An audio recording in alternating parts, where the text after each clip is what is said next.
오늘 우리는 이 야고보서 3장 13절부터 18절까지 말씀을 본문으로 하나님의 지혜로 말하자라는 제목을 가지고 함께 말씀 나누도록 하겠습니다.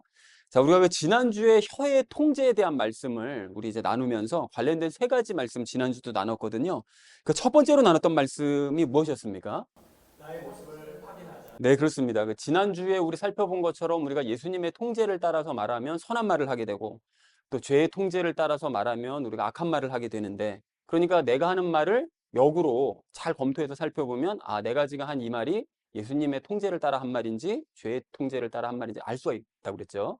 그리고 나의 말과 이 삶을 전체적으로 돌이켜보면 내가 예수님의 통제를 많이 따르는 삶을 살고 있는지 죄의 통제를 많이 따르고 있는 삶인지도 알 수가 있습니다. 내 말을 살펴보면요. 그래서 우리가 이 전체 나의 말을 보면 결국 나의 신앙생활을 알 수 있고 나의 영혼 상태를 알 수가 있다. 그래서 나무와 열매가 다를 수 없는 것처럼 나의 신앙 상태와 말이 서로 다를 수는 없는 거다라는 얘기를 이제 확인을 하는 첫 번째 시간을 가졌습니다. 자, 그런가 하면 두 번째로 나눴던 말씀은 무엇이었습니까? 말을 변화시키자. 네, 그렇습니다. 이제 말을 우리가 이제 변화를 시켜야 되는데, 그러면 어떻게 하면 말을 변화시킬 수 있느냐? 이 방법이 계속 말씀드리는 자기 부인과 이 자기 십자가, 이 원리에 따라서 바꿀 수 있다 말씀을 드렸죠. 내 힘으로는 내 말을 도저히 바꿀 수 없다. 이걸 인정해야 되는 거죠. 하지만 예수님께서 나를 바꾸시면, 또 바꾸실 걸 믿으면 나는 말을 변화시키는 사람이 될 수 있다. 라는 걸 이제 확인을 하면서 우리가 구체적으로 그럼 어떤 식으로 말을 바꿔야 되는가를 예를 들어서 살펴봤었죠. 그러니까 평상시에 내가 뭐 욕을 하거나 험한 말을 많이 할 때는 어떻게 바꿔야 되느냐. 또 악인들을 봤을 때 그런 막 저주의 말이 나올 때는 나의 말을 어떻게 바꿔야 되느냐. 또는 이게 잔소리를 계속 내가 평상시 한다면 그 잔소리를 내가 말을 어떻게 바꿀 수 있느냐. 또 마지막으로 원망과 불평의 말들이 습관적인데 그런 말들을 내가 계속 하고 있다면 그것을 어떻게 바꿔야 될 것이냐. 이 부분에 대해서 우리가 지난 시간 두 번째로 나누는 시간 가졌습니다. 자, 그런가 하면 마지막 세 번째로 나눴던 말씀은 무엇이었습니까? 오늘 보이고 영향을 끼치자. 네, 그렇습니다. 그래서 우리가 그 앞에서 이제 말을 바꾸자 그랬는데 왜 말을 바꿔야 되느냐, 이거를 이제 근본적인 이유를 살펴봤었는데, 첫 번째는 우리가 하나님의 성전이니까 당연히 거룩함이 나와야 되잖아요. 그러니까 이제 거룩한 말을 해야 되는 것이 이제 마땅한 일이다. 그리고 지지난 시간에 우리 살펴봤던 것처럼 말을 바꾸면 삶이 바뀌니까. 그러니까 삶이 바뀌기 위해서라도 우리는 말을 바꿔야 된다. 말씀을 드렸고요. 마지막으로 이 세 번째가 중요하다고 그랬는데, 내가 말이 바뀌면 내 주변에 있는 사람들이요, 특히 이제 불신자들이 바뀌게 된다. 그래서 그 불신자들과 다를 바 없는 언어를 쓰면 그 사람들이 자신이 바뀌어야 된다는 사실을 전혀 깨닫지를 못합니다. 하지만 그 불신자들과 이전에 똑같은 말을 썼었는데 어느 순간 내가 말이 다른 말을 쓰기 시작하면 이 사람들이 뭔가 달라지는 걸 느끼게 되죠. 그러면서 나도 바뀌어야 되겠다라는 그런 느낌을 가지게 됩니다. 그럴 때 예수님께서 개입하시기가 좋은 거죠. 그런 기회를 드리기 위해서라도 우리는 이제 말을 바뀌어야 된다. 그러면서 마지막으로 우리가 추가로 야고보서에서 나눴던 이 모든 말씀들을 열심히 지켜야만 한다. 라는 얘기를 마지막 세 번째로 나눴습니다. 자, 그래서 사랑하는 우리 나눔 있는 교회 성도님들 모두는 스스로의 그 말로 그 영의 상태를 파악하시고요. 그 자기 부인과 자기 십자가 원리를 자꾸 적용을 하셔서 실제로 말을 바꿔가시기 바랍니다. 그렇게 하셔서 불신자들에게 구원의 기회를 주는 저와 여러분 되시기를 다시 한번 주님의 이름으로 간절히 축원드립니다. 지난주에 나눴던 말씀은 그 혀의 통제에 대해서 이제 말씀을 나눴었죠. 네, 그런가 하면 이번 주는 말씀으로 통제를 받는 삶에 대해서 말씀을 하십니다. 말씀으로 통제를 받아서 어떻게 말할 거냐. 그래서 이번 주 주제를 이렇게 잡았는데 하나님의 지혜로 말하자라는 것을 주제로 각절 말씀 읽도록 하겠습니다. 먼저 13절 말씀 함께 읽도록 하겠습니다. 너희 가운데 지식을 갖추고 지혜로운 자가 누구냐? 그는 지혜의 온유함으로 선한 생활에서 나오는 자신의 행위를 보일지니라 라고 말씀합니다. 그 오늘 나누는 말씀이 약간 좀 애매모호한 이런 것들이 좀 있거든요. 그래서 그 내용들을 이제 분석을 좀 하려고 하는데, 먼저 너희 가운데 지식을 갖추고 지혜로운 자. 그러니까 말의 권세와 이 말씀을 봤을 때 먼저 말의 권세와 혀의 통제 등 이제까지 야고보가 말에 대해서 얘기를 했잖아요. 우리가 말을 어떻게 할 것이냐 이거에 대해서 얘기를 했는데 왜 갑자기 지식과 지혜는 왜 얘기를 한 거냐라고 이제 생각을 할 수가 있거든요. 근데 이게 이제 같은 맥락입니다. 이게 무슨 소린가 하면 그 아래 내용들을 참고를 하면 하나님의 지혜와 지식으로 통제를 받아서 남에게 말을 하는 상황에 대해서 그거에 대해서 말을 하고 있어요. 그러니까 결국 말을 어떻게 할 거냐, 말을 할 때 하나님의 지혜와 지식의 통제를 받아서 말을 해야 된다. 결국 이 얘기를 하고 있는 겁니다. 그러니까 똑같은 이제 말에 대한 얘기를 하는 건데, 그러니까 이제까지 우리가 나누었던 거 두 가지 상황이죠. 그러니까 하나님의 통제를 받아서 말을 하면 선한 말, 죄의 통제를 받아서 얘기하면 악한 말, 이렇게 할 수밖에 없다라는 것을 오늘 이제 마지막으로 정리하면서 이야기를 하고 있습니다. 야고보가. 자, 그래서 그리스도인은 하나님의 지혜를 이제 말하기 전에 그 지혜의 온유함으로 얘기를 해야 된다는 거예요. 근데 여러분, 온유는 항상 말씀드리지만 이거 온유가 무슨 뜻이라고 그러죠? 통제받는 거라고 그랬죠. 그러니까 결국은 그 지혜의 말씀에게 통제부터 받아야 된다는 거예요. 그러니까 나 하나님의 말씀을 잘 알아. 그러니까 지혜와 지식이 잠언에서도 하나님의 말씀을 지혜와 지식이라고 얘기하잖아요. 그러니까 그 하나님의 말씀을 날 잘 알아. 그러니까 내가 너희에게 말씀을 줄게라고 얘기할 때 그렇게 말을 하기 전에 너가 네 안에 있다는 그 말씀의 통제부터 네 삶부터 통제를 받아라. 그래서 삶부터 바꿔야 된다. 그 얘기를 지금 야고보가 먼저 얘기를 하고 있습니다. 남에게 얘기하기 전에 너 삶부터 돌이켜야 된다는 거예요. 자, 그래서 선한 생활을 하는 삶의 모습을 먼저 보여주라는 거예요. 선한 생활에서 나오는 자신의 행위, 그 선한 모습을 사람들에게 먼저 보여주고 그리고 말을 해라. 그래야 그 말이 효과가 있는 거다라는 것을 얘기하는 것이죠. 자, 그래서 13절 전체 의미를 정리할 수 있겠는데요. 너희 중에 하나님의 지식을 갖췄다고 생각하고 하나님의 지혜를 내가 말하겠다라고 얘기하는 사람이 누구냐? 그 사람은 하나님의 지혜로 자신부터 먼저 통제를 해서 삶부터 통제를 해서 선한 생활을 하는 삶의 모습을 먼저 사람들에게 보여주어야 된다. 그리고 난 다음에 하나님의 말씀을 하도록 해라. 라는 것이 13절의 의미가 되겠습니다. 자, 이어진 14절 말씀 함께 읽도록 하겠습니다. 그러나 너희 마음속에 독한 시기와 다툼이 있으면 자랑하지 말며 진리를 거슬러 거짓말하지 말라라고 말씀하죠. 자, 그런데 이제 13절과 같은 그런 모습이요. 그 하나님의 그 지혜와 지식으로 통제를 받아서 하는 그런 모습이 아니라 도리어 마음속에 독한 시기심과 다툼의 마음이 막 있어요. 저 사람 막 시기하는 마음이 있고, 저 인간이랑 막 그냥 내가 이렇게 쏘아붙여가지고 싸워야지 막 이런 마음이 만약에 있다면 이러면 안 된다는 거죠. 그렇게 되는 경우에는 죄의 통제를 지금 따르고 있는 상황인 거잖아요. 예수님의 통제를 따르는 게 아니라 죄의 통제를 따르는 상황이기 때문에 그럴 때는 자랑하지 말라는 거예요. 내 안에 있는 지식과 지혜를 뭐 이런 게 있어 라고 막 섣불리 얘기하지 말라는 거죠. 그런 거 이제 지식을 함부로 말하지 말고 도리어 진리를 거슬러서 거짓말이나 하지 말라는 거예요. 그런 상황에는 죄에 따라 통제를 따라서 말하기 때문에 상황에 따라서 막 당황하면 거짓말하고 막 이렇게 되는 경우가 생기니까 그렇게 될 수 있으니까 말을 하지 말아라 라고 얘기를 하고 있습니다. 그래서 14절을 이렇게 정리할 수 있겠는데요. 너희 마음속에 독한 시기와 다툼의 마음이 있다면 지혜와 지식을 자랑하지 말고 진리를 거슬러서 거짓말이나 하지 말아라 라고 얘기했다는 것이 14절의 의미 되겠습니다. 자, 이어진 15절 말씀 함께 읽도록 하겠습니다. 이러한 지혜는 위로부터 내려오는 것이 아니요 땅에 속한 것으로 관능적이며 마귀에게 속한 것이니 라고 말씀하는데 여기 이러한 지혜요. 즉 방금 얘기했던 것처럼 독한 시기와 마음을 그 마음에 품고 있는 상태에서 말하는 그 지혜, 그 지혜는 위로부터 내려오는, 그러니까 하나님께서 주신 지혜가 아니라 그냥 인간적인 땅에 속한 인간의 지혜라는 거예요. 그러니까 이게 죄의 인도함을 따라서 말하는 그러니까 나는 분명히 하나님의 지혜라고 생각하고 말을 했지만 사실은 그것은 너 혼자 생각이지 사실은 그게 죄의 인도함을 받아서 말하는 그런 인간의 지혜다. 그런 세상적인 지혜를 얘기한 거다라고 지금 얘기를 하고 있습니다. 그리고 여기 관능적이라고 얘기하니까 뭔가 이렇게 좀 그 말이 좀 약간 좀 그렇긴 한데 그 육체의 욕망을 자극하는 그런 지혜입니다. 그러니까 사람이 약간 인간적인 움직임을 만들게 하는 그런 지혜. 자, 그래서 15절을 이렇게 정리할 수가 있겠는데요. 마음의 독한 시기와 다툼이 있는 중에 말하는 그런 지혜는 하나님께서 주신 지혜가 아니라 죄의 인도함을 받은 인간의 지혜요. 육체의 욕망이나 자극하는 마귀에게 속한 지혜니까 이럴 때는 말을 하지 말아야 된다, 도리어. 뭐 사람들에게 얘기하면 안 된다라고 얘기했다는 것이 15절의 말씀이 되겠습니다. 자, 이어진 16절 말씀 함께 읽도록 하겠습니다. 시기와 다툼이 있는 곳에는 거기에는 혼란과 모든 악한 일이 있느니라 라고 말씀하죠. 그래서 시기와 다툼이 있는 곳, 그러니까 마음의 시기와 다툼이 있는 중에 지혜와 지식을 얘기하는 곳, 그런 장소에는 이제 무슨 일이 벌어지느냐? 혼란과 모든 악한 일이 생긴다는 거예요. 그러니까 큰 혼란이 생기고 모든 악한 일들이 일어나게 된다. 그러면 어떤 경우가 그런 경우가 있지? 요거를 적용 시간에 제가 몇 가지 예를 들어 드리도록 하겠습니다. 그러니까 이렇게 말하면 아주 복잡해진다, 상황이. 요거를 이제 말씀드리겠습니다. 자, 근데 16절을 이렇게 정리할 수 있겠는데요. 마음의 시기와 다툼이 있는 중에 인간의 지혜와 지식을 말하는 그런 곳에는 말하지 말아야 되는데 굳이 말을 해버리게 되면 큰 혼란과 모든 악한 일들이 일어나게 된다. 그러니까 그럴 때는 말을 하지 말아라 라는 것이 16절의 의미가 되겠습니다. 자, 이어진 17절 말씀 함께 읽도록 하겠습니다. 그러나 위로부터 난 지혜는 첫째 순수하고 다음으로 화평하며 부드럽고 간청을 잘 들어주며 긍휼과 선한 열매로 가득하고 차별이 없고 위선이 없나니 라고 말씀하죠.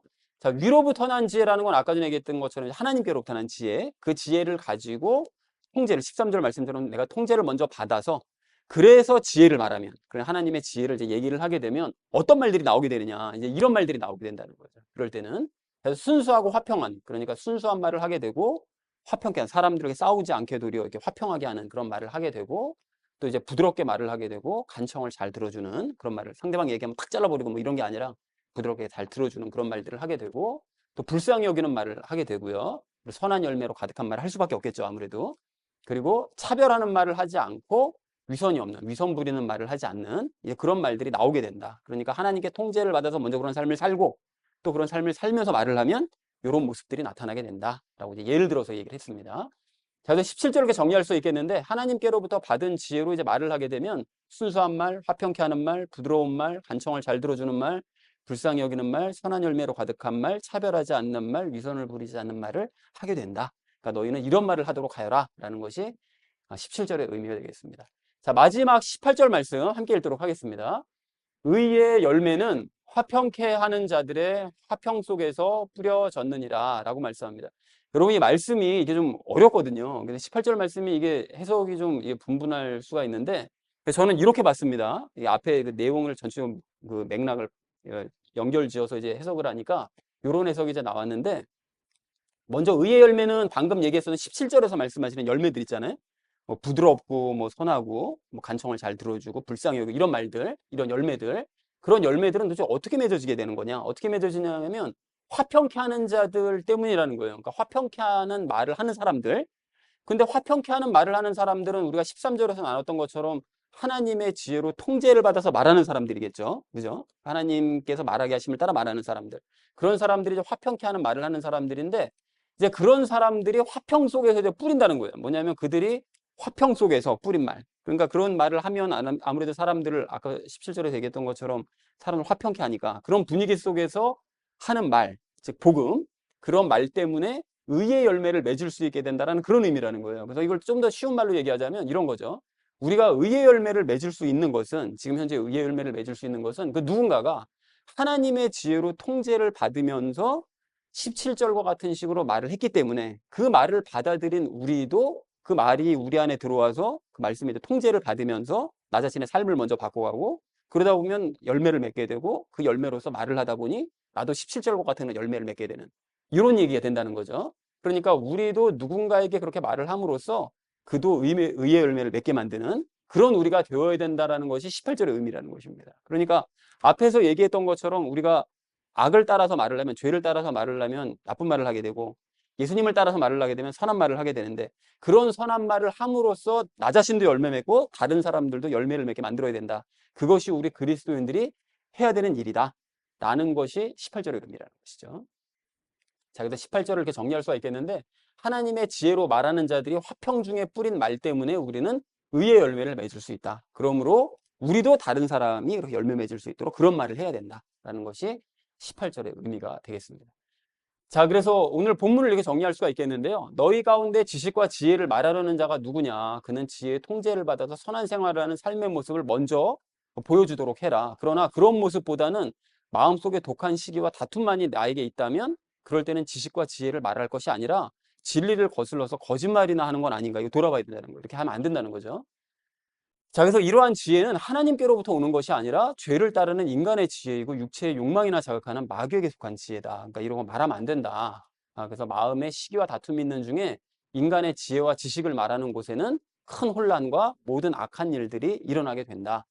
자, 그러나 하나님께로부터 내려온 지혜로 이제 말을 하게 되면 순수한 말, 화평케 하는 말, 부드러운 말, 간청을 잘 들어주는 말, 불쌍히 여기는 말, 선한 열매로 가득한 말, 차별하지 않는 말, 위선을 부리지 않는 말을 하게 되니, 우리가 의의 열매를 맺을 수 있는 것은 누군가 이와 같은 식으로 말을 했기 때문이니까 너희도 이런 말을 할 수 있도록 하여라 라고 얘기했다는 것이 오늘 본문 전체의 내용이 되겠습니다. 여러분 이해들이 되셨죠? 그래서 각절을 읽으면 약간 헷갈릴 수가 있는데 전체적으로 이런 내용이구나 라는 걸로 확인할 수가 있겠습니다. 자, 그래서 하나님의 지혜로 말하는 것과 관련돼서 우리가 오늘 세 가지 이야기를 나눌 텐데요. 먼저 첫 번째는 하나님의 지혜로 말할 때의 그 특징, 어떤 특징이 있느냐. 또 두 번째는 죄를 따라 말할 때는 어떤 특징들이 나타나느냐. 그래서 마지막 세 번째, 하나님의 지혜로 말을 해야 되는 우리가 이유에 대해서 이야기를 나누도록 하겠습니다. 그래서 오늘의 결론이요, 하나님의 지혜로 말하자라는 것을 주제로 나머지 말씀은 삶에 적용하면서 함께 말씀 나누도록 하겠습니다. 하나님의 지혜로 말해야 될 우리가 오늘 첫 번째로 함께 나눌 말씀은 하나님의 지혜를 따라 말하는 사람의 특징을 알자는 것입니다. 여러분, 그 오늘 13절 말씀을 좀 다시 보실까요? 이게 보시면 하나님의 지식과 지혜를 갖췄다고 하는 사람이 말을 하는 그런 상황, 그거에 대해서 얘기를 하고 있습니다. 근데 아까도 잠깐 설명드렸던 것처럼 먼저 여기서 그 하나님의 지혜와 지식은 하나님의 말씀을 뜻한다고 그랬죠. 그 잠언에서도 계속 얘기하는 것처럼 이제 하나님의 말씀이라고 보시면 됩니다. 근데 이런 사람은 일단 하나님의 말씀을 가지고는 있다는 뜻이네요. 그죠? 그 자기 안에 가지고 있다는 뜻인데, 그럼 그 말씀으로 뭘 하라고 얘기합니까? 지혜의 온유함으로, 즉 지혜의 통제를 받아서, 네 안에 있는 그 말씀의 통제를 먼저 받아서 선한 생활에서 나오는 행위, 즉 선한 삶의 모습을 먼저 사람들에게 보여주어야 된다, 이 얘기를 하고 있죠. 그러니까 우리식대로 좀 쉽게 표현하자면 말씀의 통제를 받아서 그에 합당한 삶의 모습부터 먼저 보여줘라, 그 얘기인 거죠. 이 얘기가. 자, 그리고 그런 상태로 살면 어떻게 되느냐? 17절 말씀에서 얘기하시잖아요. 17절 말씀과 같은 거 내면의 열매들이 맺힌다는 거예요. 그런 식으로 내가 먼저 말씀의 통제를 받아 살면 순수하고 화평하고 부드럽고 불쌍히 여기고 뭐 이런 이제 열매들을 내 안에 이제 맺히게 되는데, 그런 상태로 말을 하면 17절과 같은 말씀들이 나올 수밖에 없다는 거죠. 왜 그렇죠? 마음에 가득한 것이 입으로 나오니까요. 그러니까 이 거꾸로 17절에서 이런 말들이 나왔다는 얘기는 그것이 내 마음 안에 가득히 있다는 얘기잖아요. 그죠? 그 열매들이 있다는 뜻인 거죠. 그렇게 되어야 된다라고 얘기를 합니다. 자, 그러니까 하나님의 지혜와 지식을 갖췄다고 하는 우리도 그럼 어떻게 된다는 얘기냐면 오늘 17절과 같은 말씀을 하는 사람이 되어야 된다, 이 얘기를 우리가 알 수가 있습니다. 그러니까 그게 바로 이 말에 대해서 지금 교훈을 주고 있잖아요. 야고보서 3장 전체가 다 이제 말에 대한 얘기를 하고 있잖아요. 근데 이 야고보서 말에 대한 교훈을 주는 야고보서 3장을 마무리 지으면서 우리가 품어야 될 마음이 바로 이 마음인 겁니다. 17절과 같은 그런 말을 하는 사람이 되자, 이걸 우리가 이제 마음을 품어야 된다는 거죠. 자, 그런 의미에서 여러분 이제 잠깐 좀 이제 화제를 돌려서 그 바리새인들이 어떤 말들을 했었나, 그걸 좀 우리가 성경에서 좀 확인해 봤으면 좋겠는데요. 그 제가 몇 가지 좀 뽑았거든요. 그 마태복음 9장을 보면 어찌하여 너희 선생은 세리들과 죄인들과 함께 먹느냐, 이런 말을 해요. 근데 이런 말이 이제 무슨 의미냐면 이게 차별하는 말이잖아요. 아, 이거 저따위 인간들이랑 어떻게 같이 이렇게 밥을 먹고 막 이래, 이런 거잖아요. 그러니까 그리고 또 그 같은 마태복음 9장에서 그가 마귀들의 통치자를 통해 마귀들을 내쫓는다, 예수님을 가리켜서 한 말입니다. 그러니까 예수님이 마귀들을 힘입어 가지고 쫓아낸다는 거예요, 마귀를. 이게 거짓말이죠. 그리고 마태복음 12장에서도 같은 말을 하는데 이자가 마귀들의 통치자 바알세붑을 힘입지 않고서는 마귀들을 내쫓지 못하느니라, 이것도 역시 거짓말이자 이제 멸시하는 말이죠, 예수님을. 그리고 마태복음 22장을 보면 어떻게 자기들이 그분의 말로 함정에 빠뜨릴까 의논하고, 이렇게 되어 있습니다. 그러니까 고의적으로 상대방을 곤경에 몰아넣는 말을 했다는 거예요, 이 바리새인들이. 그걸 이제 모의를 했다는 거죠. 그리고 마가복음 10장을 보면 그분께 나와 그분을 시험하여 그분께 묻다, 이렇게 얘기합니다. 그러니까 바리새인들이 예수님을 시험하는 말을 자꾸 던졌다는 거죠. 그리고 누가복음 16장에는 이 모든 것을 듣고 그분을 비웃거늘, 이렇게 얘기합니다. 그러니까 굉장히 교만하게 예수님께서 특히 그 경제적인, 재정적인 문제, 돈을 밝히면 안 된다, 이제 이 얘기를 하시니까 비웃습니다. 그러니까 굉장히 교만한 데다가 사람을 깔보는 그런 말을 하는 거죠. 그리고 누가복음 18장을 보면 자기를 막 자랑하는 말을 하고 난 다음에 이런 말을 합니다. 더욱이 이 세리와도 같지 아니함을 이런 기도를 왜 하냐고요. 그러니까 이런 걸 꼭 집어넣어 가지고 남과 자기를 차별시키고 교만해지는 거죠. 그런 말을 그 일부러 죄를 짓는 거예요, 그러니까 사람이. 그리고 요한복음 9장을 보면 이 사람은 안식일을 지키지 아니함으로 하나님에게서 오지 아니하였도다, 이렇게 말을 합니다. 그러니까 예수님은 하나님의 사람이 아니라는 거예요. 그리고 우리도 눈 멀었느냐 뭐 이런 얘기만 합니다. 그러니까 굉장히 교만하고 건방진 말을 서슴없이 막 하는 거예요. 그러니까 바리새인들의 이런 말들을, 성경에 나오는 말들을 몇 가지만 추려봐도 아, 이 사람들이 어떤 사람들이라는 걸 알 수 있는가 하면 아, 이 사람들이 굉장히 사람들이 마음속이 악한 것으로 가득한 사람들이구나, 그러니까 이런 말을 서슴없이 내뱉는구나 라는 걸 우리가 확인할 수 있다는 거예요. 자, 근데 여기서 중요한 게 뭐냐면 바울 있잖아요. 바울도 여러분 바리새인이었습니다, 과거에는. 그러니까 이 바울도 이런 식으로 말을 했다는 것을 충분히 유추해 볼 수가 있어요. 그리고 바울이 스스로 고백하잖아요. 나는 바리새인 중에 바리새인이었다, 이런 말 하잖아요. 그러니까 바리새인 중에서 최고였다는 거예요, 자기는. 그러니까 아주 바울은 여기에서 했던 이런 말들보다 더 악독하고 막 더 아주 교만하고 이런 말들을 서심없이 했었다는 사실을 우리가 성경을 통해서 유추해 볼 수 있다는 거죠. 자, 그런데 그런 바울이요. 어떻게 되죠? 예수님을 믿고 그리스도인이 된 이후에는 고향으로 내려가서 오랜 시간 동안 예수님과 함께 교제를 나누잖아요. 십몇 년 동안 이제 교제를 나누면서 그 예수님의 그 말씀으로 자기가 지금 배운 것들은 사람에게 배운 게 아니라 예수님께 배웠다 말씀하시잖아요. 그래서 바울의 서신서를 보면 예수님이 복음서에서 말씀하셨던 걸 풀어서 설명하는 것들이 굉장히 많습니다. 그러니까 예수님의 그 말씀으로 자기가 어떻게 한 거냐면 먼저 자기 삶부터 바꾸는 거예요. 그래서 13절 오늘 얘기하는 것처럼 지혜의 온유함으로 선한 행위를 보이는 거죠. 삶이 먼저 바뀐 겁니다. 그렇게 바뀌어서 17절과 같은 내면의 열매들을 맺은 거고요. 그래서 마음에 가득한 그 열매들을 17절에서 표현한 말씀처럼 말함으로써 바리새인이었을 때와는 완전히 다른 말을 하는 사람으로 바뀌었다는 거죠. 바울이. 그러면 바울이 17절처럼 말했다는 걸 어떻게 알 수 있냐라고 생각할 수 있는데 알 수 있죠, 여러분. 그동안 우리가 바울의 서신서들을 쭉 살펴봤잖아요. 근데 바울의 서신서를 보면 바울의 말들이 어떻죠? 약한 자들의 입장에서 생각해서 말을 하잖아요. 그죠? 그렇게 말을 하고 꾸짖기보다는 권면하죠. 그리고 사랑으로 가득한 말들을 하게 됩니다. 이 모든 것들을 너희가 다 할 줄 안다 할지라도 사랑이 없으면 너희 아무것도 아니야 라고 막 얘기하면서 사랑의 말들을 하잖아요.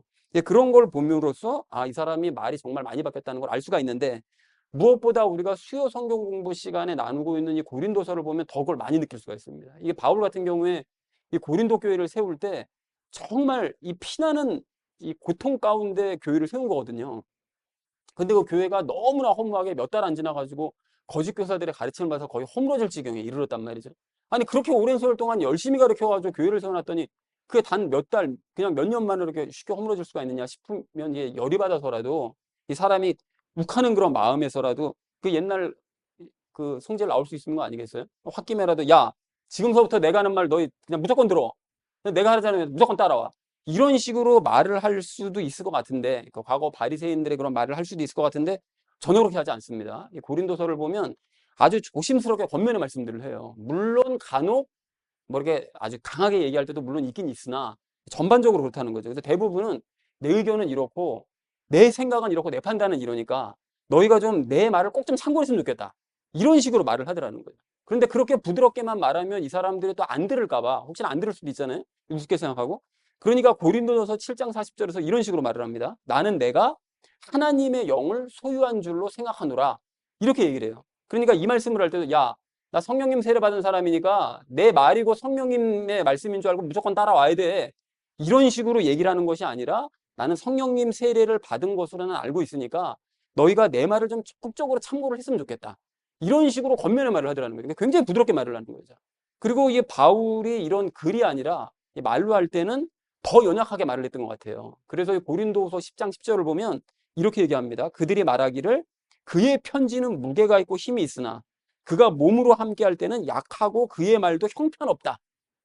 그러니까 사람들이 그러니까 이 바울을 보면서 얘기하는 걸 들어보면 말하는 게 너무 사람이 연약하고 너무 형편이 없어가지고 너무 부드러워가지고 이 비판을 할 정도로 바울이 그 하는 말이 너무 부드럽게 하더라는 거죠. 그러니까 과거 바리새인이었을 때 하던 말과는 완전히 달라진 모습을 우리가 확인할 수 있다라는 것을 알 수 있다는 거죠. 자, 그러면 중요한 건 우리니까요. 바울처럼 우리도 이렇게 변화가 되어야 됩니다. 우리가 야고보서 3장을 나누면서 말에 대해서 계속 나눴잖아요. 그러면 이 마치는 오늘 이 마지막 시간에 우리가 마음을 어떻게 가져야 되냐면 우리도 바울처럼 변화돼야 되겠다. 이런 마음을 가져야 된다는 거예요. 그렇게 변화되려면 여러분 어떻게 된다고요? 13절 말씀처럼 일단 하나님의 지혜와 지식, 즉 말씀이 있어야 돼요. 내 안에. 그게 있으려면 어떻게 된다고요? 매일 큐티하고 매일 성경 읽어야죠. 이런 게 없는데 말씀이 내 안에 있기를 바라면 이거는 안 되는 거죠. 당연히 그렇게 하면 안 됩니다. 근데 말씀을 가지기만 할 것이 아니라 그 가진 말씀은 기본이고 그걸 어떻게 하라고 말씀하시죠? 13절에서 그 말씀으로 통제를 받아서 삶부터 바꾸래요. 삶이 선한 삶으로 바뀌도록 바뀌어가야 된다 라고 얘기를 하더라는 거죠. 그러려면 어떻게 되느냐, 매일 우리가 큐티하고 매일 성경 읽잖아요. 조금씩 읽더라도 그 말씀에 매일 도전을 받으면서 그럼 나도 이런 삶을 살아야 되겠다 하는 거죠. 그러니까 아브라함의 종이 일을 시작하기 전에 기도하잖아요. 그죠? 기도부터 하고 그 기도한 대로 그대로 응답받잖아요. 그러면 그런 말씀을 보면 그랬구나. 이게 아니라 어떻게 해야 되는 거죠? 도전을 받아야죠. 야, 정말 나도 이러고 싶다. 근데 왜 나는 왜 안 그렇게 되지? 기도하는데 왜 곧바로 응답이 안 오지? 도전을 받아야죠. 그러면 예수님께 보고해야 되는 거잖아요. 예수님, 저는 왜 이런 삶을 살지 못합니까? 저 이런 삶 살고 싶습니다. 저 일하기 전에 꼭 기도하고 싶어요. 그런 마음 주세요. 그리고 기도하면 바로 응답 좀 주세요.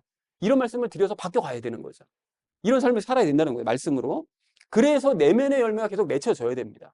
자꾸 맺혀져야 되죠. 그래서 바울이 고향에서 오랜 시간 동안 예수님과 함께 교제하면서 삶이 바뀌면서 내면의 열매가 자꾸 이게 불어났던 것처럼 우리도 그래야 된다는 거죠. 그리고 그렇게 되면 마음이 가득한 그 선한 것을 입 밖으로 말할 수밖에 없잖아요. 그죠?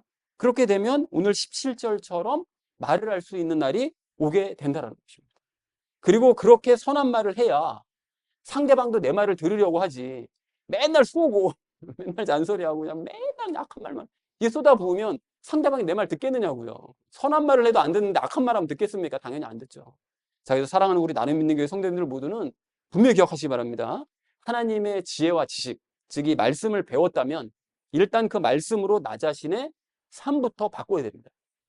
그리고 내면의 선한 열매들이 맺힐 때까지 계속해서 바뀌어 가시고 말하게 하심을 따라 말하셔서 사람들에게 영향을 끼치고 사람들을 변화시키는 저와 여러분 되시기를 주님의 이름으로 간절히 축원드립니다. 하나님의 지혜로 말해야 될 우리가 오늘 두 번째로 함께 나눌 말씀은 죄의 인도함을 따라 말하는 사람의 특징을 알자는 것입니다. 여러분 오늘 14절부터 16절까지 말씀 쭉 보십시오. 이렇게 보시면 좀 상태가 좀 안 좋죠. 이 내용이. 그래서 안에 그 하나님의 지혜와 지식, 즉 말씀이 아예 없는 불신자들, 그런 사람들이 주로 이렇게 14절부터 16절처럼 행합니다. 주로. 그런데 구원을 받고 하나님의 지혜와 지식을 갖추고 있는 우리도 죄의 인도함을 따르게 되면 이런 모습을 보일 수 있다는 게 이게 문제라는 거예요. 14절부터 16절까지. 그러니까 즉 내 마음이 죄의 인도함을 따라서 막 시기심이 막 생기고 또는 뭐 다투고 싶은 마음을 가지고 이렇게 되면 불신자들처럼 될 수 있다는 거죠. 그리고 그럴 때는 14절에 있는 말씀처럼 자기 안에 있는 지혜와 지식이라고 생각하는 걸 말하면 안 됩니다. 이게 뭐 불신자들에게 이게 하나님의 지혜와 지식이냐 얘기하는 뭐 이런 것들을 그럴 때는 하면 안 된다는 거예요. 왜 그렇죠, 그게? 그럴 때는 하나님의 지혜를 따라서 말하는 것이 아니라 죄를 따라서 이제 말을 하는 것이기 때문에 그게 자기 지식이나 세상적인 지식을 하나님의 지식으로 좀 포장해서 말을 할 수가 있기 때문에 그렇게 하면 안 된다는 거예요. 잘못 나올 수가 있기 때문에. 그러니까 자기도 모르게 이렇게 얘기를 해놓고 난 다음에 이게 하나님의 지식이라고 얘기해놓고 사실은 이제 현실은 그렇지 않은 이런 경우가 생길 수 있다는 거죠. 그리고 심지어 14절 마지막 부분을 보시면 그런 경우에 진리를 거슬러서 거짓말까지 할 수 있게 되므로 그럴 때는 차라리 말을 하지 않는 것이 낫다라고 이제 얘기를 하더라는 것입니다. 그리고 이런 상태에서는 말씀의 통제를 받아서 자기의 삶을 바꾸는 게 이게 될까요? 안 되겠죠, 당연히. 뭐 당연히 안 됩니다. 그러니까 열매는 당연히 맺히지 않고요. 그러니까 대신 자기 안이 지금 시기심과 다툼의 마음으로 가득한 상태이기 때문에 이제 그런 상태에서 말을 하면 그 안에 안 좋은 것들이 감정들이 막 입 밖으로 막 쏟아 나오겠죠. 그럴 수밖에 없겠죠. 그리고 그런 말을 하다 보면 결과는 어떻게 되느냐? 결과는 16절에 있는 말씀처럼 혼란함과 모든 악한 일들이 일어날 수밖에 없게 된다. 막 대혼란이 일어나고 안 좋은 일들이 계속 일어나고 이렇게 되는 게 나의 말 때문에, 잘못된 말 때문에 이런 일이 벌어지게 된다라고 말씀을 하더라는 것입니다. 자, 그래서 몇 가지 좀 예를 들어 볼 수가 있는데 그 구약 시대의 사울왕 같은 경우는 여러분 어땠습니까? 그 사람은 이제 불신자였잖아요. 사실은 뭐 처음에 하나님을 믿는 것 같았지만 사실은 불신자였습니다. 그랬기 때문에 하나님의 말씀이 그 안에 있었느냐 하면 아예 없었죠. 그래서 하나님 말씀도 없었을 뿐더러 누구를 향한, 다윗을 향한 시기심과 악한 마음들이요, 다툼의 마음이요, 이게 그 안에 오늘 14절 말씀처럼 그대로 있었잖아요. 그러니까 진리를 거슬러서 계속 거짓말해요. 다윗 너를 내가 쫓아다니지 않겠다. 그리고 또 쫓아가죠. 그리고는 다른 사람들한테도 막 거짓말해가지고 다윗이 나쁜 놈이니까 쫓아 죽여야 된다 막 거짓말하고 막 선동하고 막 이런 일을 하게 된다는 거예요. 이게 말씀 그대로잖아요, 그죠? 그러니까 당연히 마귀가 개입할 수밖에 없는 거고 그런 시기심과 다툼으로 말을 했기 때문에 나라는 혼란해지고 모든 악한 일들이 계속해서 일어나는 그 뭐 사울 집권 내내 그랬었잖아요. 그것이 16절에 있는 말씀을 그대로 실천한 사람이 이 사울이라는 것이죠. 자, 그런가 하면 신약 시대도 마찬가지입니다, 여러분. 신약 시대도 아까 언급했던 그 바리새인 같은 경우에는 안에 하나님의 말씀이 아니라 장로들의 의존으로 가득했잖아요. 이제 그리고 13절의 그 말씀처럼 말씀으로 자신을 바꾸는 것이 아니라 그 13절에서는 그렇게 말씀하시잖아요. 말씀으로 너부터 바꿔라. 그런데 이들은 말씀으로 자기를 바꾸는 게 아니라 장로들의 의존을 가지고 남을 바꾸려고 자꾸 합니다. 이게 문제가 된 거죠. 그런데 그때 예수님께서 이제 등장하시잖아요. 근데 모든 백성들이 그러니까 예수님을 다 따라갑니다. 그러니까 바리새인들의 마음에 어떤 마음이 생기죠? 시기심하고 이제 독한 마음이 생기는 거죠. 다투고 싶은 그런 마음들이 자꾸 생기는 거죠. 그러니까 14절 말씀 이제 그대로 되는 거예요. 그러다 보니까 17절과는 정반대의 열매가 맺게 됩니다. 즉 불순하고 화평을 깨뜨리고 표독스럽고 간청을 무시하고 불쌍히 여기지 않고 악한 열매로 가득하고 차별하고 위선을 떠는, 그러니까 17절의 말씀과는 완전히 반대되는 열매들을 이제 맺고, 내면에 그런 열매들을 맺다 보니까 14절에 있는 말씀처럼 진리를 거슬러서 백성들을 선동하는 거짓말이나 계속 하더라는 거예요. 그래서 예수는 가짜다, 저거 죽여야 된다, 이런 말들만 계속 나오게 되는 거죠. 그러니까 마귀가 개입할 수밖에 없는 거고, 그러다 보니까 16절에 있는 말씀처럼 나라가 어떻게 됐습니까? 혼란스러워지잖아요. 그리고 모든 악한 일들, 로마가 더 막 날뛰게 되고 십자가 처형하게 되고, 그로 인해서 백성들 막 동요시되고 모든 악한 일들이 일어나게 될 수밖에 없게 되더라는 거죠. 그러니까 오늘 14절부터 16절 말씀이 사회 현상을 이해하는 데 정말 너무나 중요한 말씀이 되더라는 거예요. 그러니까 그대로 성경에서 이루어지는 걸 볼 수가 있다는 거죠. 그런가 하면 바울과 바나바 같은 경우에는 뭐 성령님 세례를 받은 사람들이고 하나님의 말씀을 그 안에 충만히 가지고 있는 사람들은 맞았는데, 그 잠깐 동안 그 마가 때문에, 그죠? 그 14절에 있는 말씀처럼 다툼의 마음이 생긴 거잖아요. 예, 그러다 보니까 죄의 인도함을 따라서 서로 비방하는 말이 바울과 바나바 사이에 이제 오가게 되었고, 그래서 16절 말씀처럼 전도 여행 계획이 혼란스러워지고, 그리고 이제 서로 헤어져서 일을 하게 되는 이런 악한 일이 이제 벌어지게 되더라. 그러니까 믿는 사람에게서도 14절과 13, 16절 같은 그런 말씀들이 일어나게 되더라는 걸 확인할 수 있다는 것입니다. 자, 그런가 하면 지금 이 시대도 마찬가지입니다, 여러분. 지금 이 시대도 여러분 하나님의 지혜와 지식이 없는 사람들, 즉 말씀이 없는 사람들이 정말 많죠. 이제 그러다 보니까 이 14절 말씀처럼 독한 시기심과 다툼의 마음을 가진 이단들이요. 이 이단들 한번 보세요. 그 정통교단을 향한 그 시기심과 그 저것들이랑 싸워야 된다는 그 다툼이요. 그 마음이 아주 충만해가지고 곳곳에서 드러내면서 활동을 하면서 거짓말을 막 일삼습니다. 그러면 이단들만 그러냐? 일반 교회들도 비슷하잖아요. 안타깝게도. 일반 교회도 말씀은 없고 그냥 장로들의 유전만 가지고서는 막 설교하고 사람들을 가르치다 보니까 그 마음 안에 세상을 향한 독한 시기심이요. 그리고 다툼의 마음만 있습니다. 세상이랑 싸워서 이겨야 된다고만 생각하고 있어요. 그 세상을 어떻게 품어서 이 사람들을 바꿀 것이냐가 아니라 세상과 어떻게 하면 싸워서 그들과는 상종도 하지 말아야 되고, 이런 시기심과 다툼의 마음만 이게 가지고 있다 보니까 이게 결과가 이상해지는 거죠. 그러다 보니까는 정치인들이랑 막 결탁해가지고 거짓 뉴스를 교회에서 퍼뜨리는 이런 일들이 막 비일비재하게 일어나더라는 거예요. 그러다 보니까 바리새인들처럼 17절과는 정반대되는 열매들이요. 불순하고 화평 깨뜨리고 표독스럽고 간청을 무시하고 불쌍히 여기지 않고 악한 열매 맺고 차별하고 위선 떨고, 이런 열매들을 교회가 맺고 있다는 거예요. 어느 순간 돌아보니. 그러다 보니까 16절 말씀처럼 기독교계 전체가 다 혼란스러워지고 온갖 악한 일들을 계속하게 되는, 이런 일들이 벌어지고 있더라는 거죠. 이 시대도. 그러니까 이 시대와 역사를 가르지 않고 14절서부터 16절은 똑같이 적용이 되더라는 거예요. 그래서 여러분 교회 내에 이런 혼란들이 가중이 되고 되다 보니까 근래 최근에는 그 기독교 한 언론에서 특검에서 뭐 이론 조사를 하고 있다라는 그 기사도 났거든요. 그 기사가 뭡니까? 그게 이번 대선 말고 그 이전 대선이요. 그 이전 대선에서 그 어떤 단체가, 이단 단체가 어떤 정당과 서로 손을 잡고 함께 일을 했다라는 그런 의혹이 막 조사되고 있다라는 막 보도까지 막 나오는 거예요, 이게. 그런데 웃긴 게 뭐냐 하면 이 많은 교회들, 이 땅에 있는 기독교 그 교회들이 그 이단은 끔찍하게 싫어해요. 그 막 거부하잖아요. 그런데 그 정당은 또 끔찍하게 좋아해주고 그 정당을 열심히 밀어주거든요. 그런데 그렇게 끔찍하게 싫어하고 끔찍하게 좋아하는 그 두 집단이 이 교회들 모르게 뒤로는 서로 자기네들끼리 손을 잡고 일을 했다는 거예요. 그러니까 교회만 중간에서 그냥 이용당하고 농락당한 거잖아요. 정말 너무 어처구니가 없는 거죠. 그러니까 이게 바로 오늘 16절에서 말씀하시는 대혼란이요, 모든 악한 일의 시작이 되는 이런 상황이 벌어지더라는 것입니다. 자, 그러니까 왜 이렇게 된 겁니까, 이게? 이게 왜 이렇게 된 건가 하면 교회가 뭐가 없어요? 말씀이 없죠. 말씀이 없고 그냥 세상을 향한 독한 시기심, 그리고 세상과 그냥 다투려는 그런 마음들, 이런 것만 가지고 있다 보니까, 그리고 그런 상태로 이게 하나님의 지혜와 지식이네 하고 막 떠들어대잖아요. 말들을 막 하잖아요. 근데 여기 오늘 14절에 의하면 그럴 땐 말하지 말라고 그러셨잖아요. 근데 자기네들이 시기심과 다툼의 마음이 있다는 사실조차 모르거든요. 그러니까 막 떠들어대는 거예요. 그냥 하나님의 지식이라고. 근데 그렇게 하다 보니까 그게 사실은 하나님의 지식이 아니라 마귀 지식이라고 분명히 지혜라고 얘기를 하고 있잖아요. 그러니까 그런 말들이 퍼져나가니 자기 마음 안에 악한 열매만 가득하게 맺게 되고, 그런 상태로 말을 하니까 진리를 거슬러서 거짓말이나 하게 되고, 그러니까 교회가 거짓 뉴스나 퍼뜨리는 온상이 돼버리고, 이게 지금 현상 아닙니까, 이게. 이 말씀 그대로 지금 이게 실현이 되는. 이제 그러다 보니까 결과적으로 교회와 교계 내에 16절 말씀처럼 대혼란과 악한 일들만 가득해지는. 교회가 정신이 없잖아요, 지금. 누가 교회를 교회 말을 믿습니까, 누가? 다들 세상 사람들을 노려 선도를 해야 되니 교회 다 손가락질 받고 막 이렇게 되는 이 대혼란이 결국 교회가 자초한 일이라는 거예요. 그러니까 현 상황을 그대로 보여주는 게 오늘 본문 말씀이라는 거예요. 자, 그러면 중요한 건 우리잖아요. 그러니까 우리는 오늘 말씀의 근거에서 혹시 나도 14절서부터 16절과 같은 모습이 있진 않나?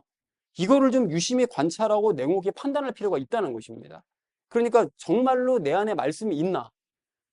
혹시 그 말씀으로 나는 통제를 받는 삶은 살고는 있나? 확인해야죠.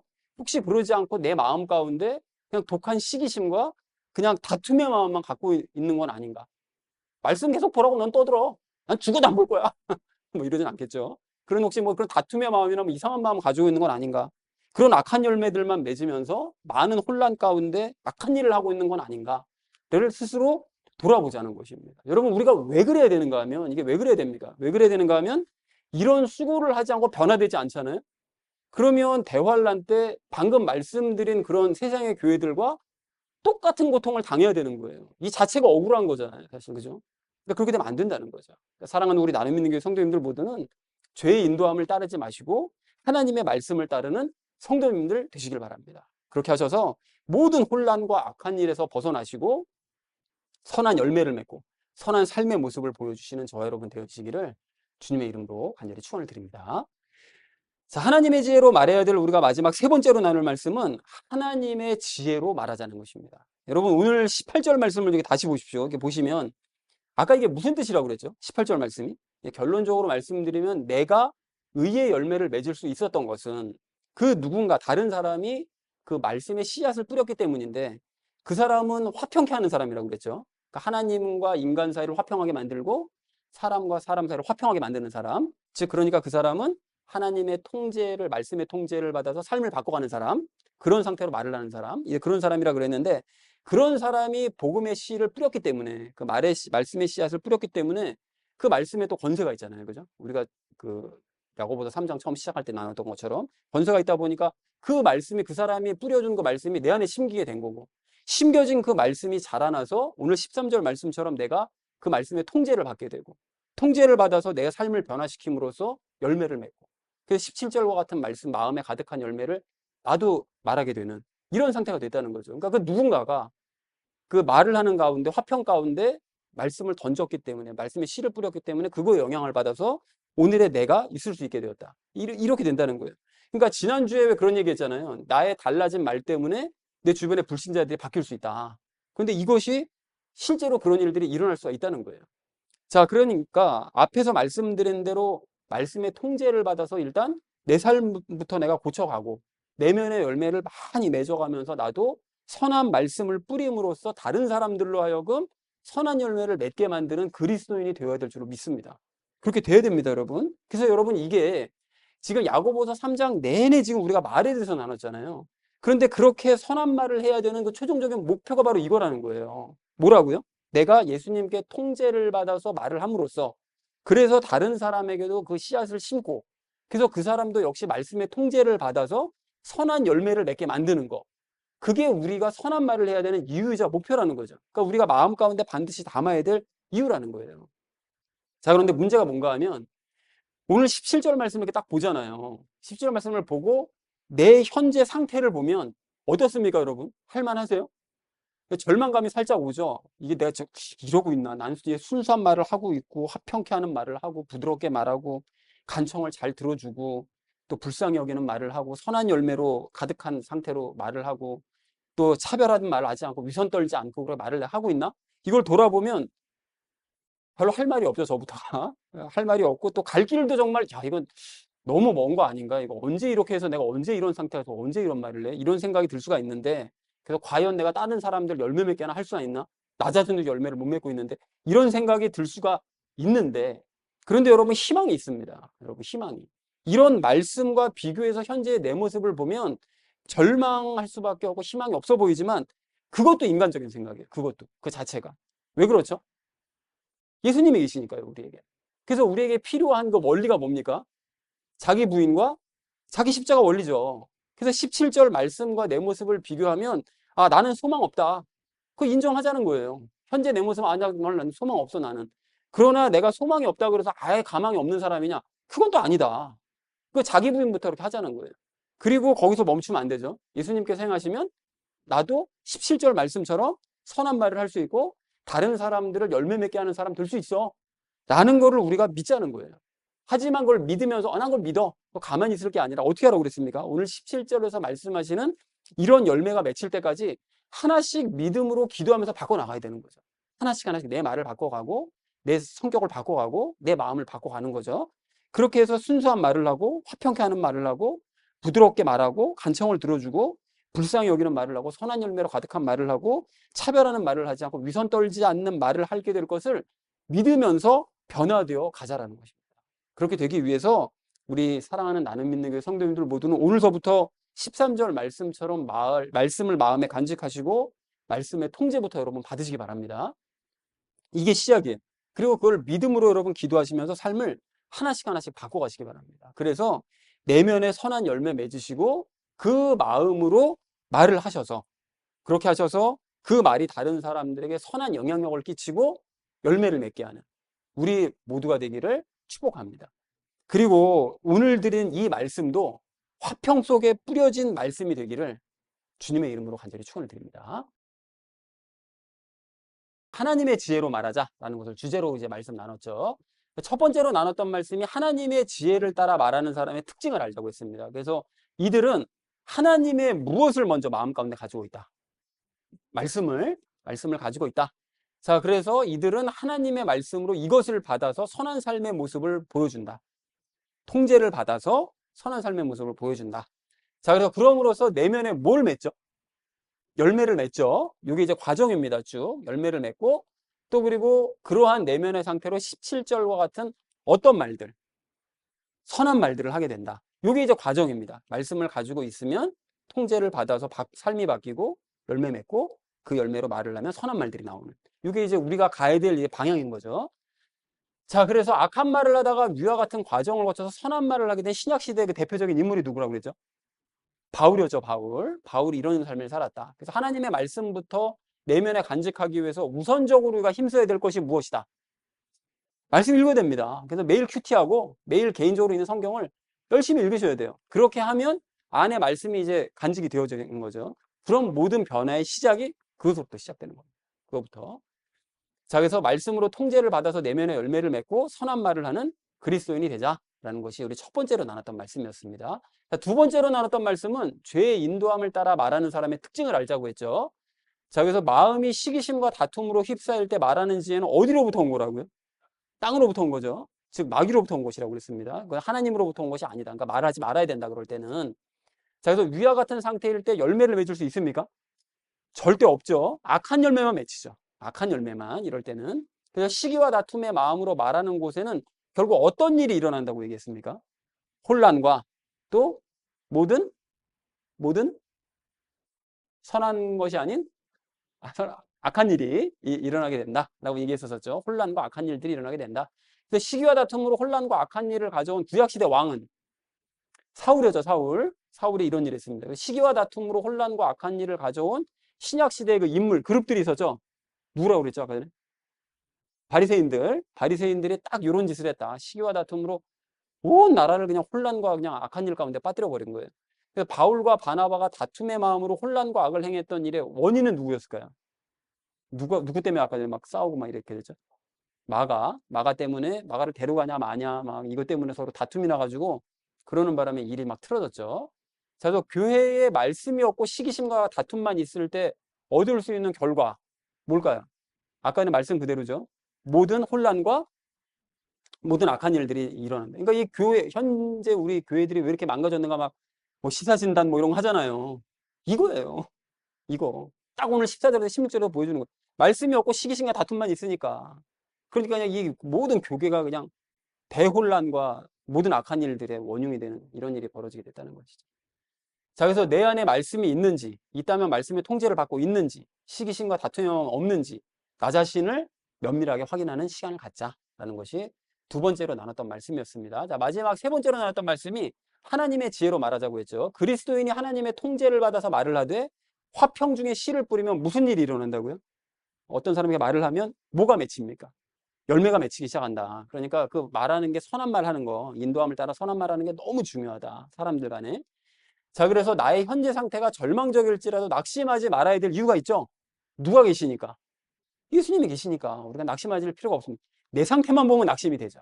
하지만 나한테는 예수님이 계신다. 요게 우리의 든든한 백이죠. 자, 그래서 나의 변화를 위해 기억해야 될 중요한 두 가지 원리 항상 말씀드리죠. 자기 부인, 자기 십자가. 나는 할 수 없으나 예수님은 하실 수 있다. 요거를 우리가 반드시 기억을 해야 된다. 자, 그래서 내게 뿌려진 말씀으로 통제를 받고 변화돼서 열매 맺고 그 상태로 화평 중에 말씀을 뿌려서 또 다른 사람들을 열매 맺게 하는 우리가 되자라는 것이 오늘 우리가 함께 나눴던 말씀이었습니다. 자, 되셨죠? 정리가. 자, 그래서 사랑하는 우리 나눔 있는 교회 성도님들 모두는 말씀으로 통제를 받아서 여러분 열매 맺으시고요. 그런 상태로 선한 말씀을 여러분 하셔서 또 다른 사람들을 열매 맺게 만드는 저 여러분 되시기를 주님의 이름으로 간절히 축원을 드립니다.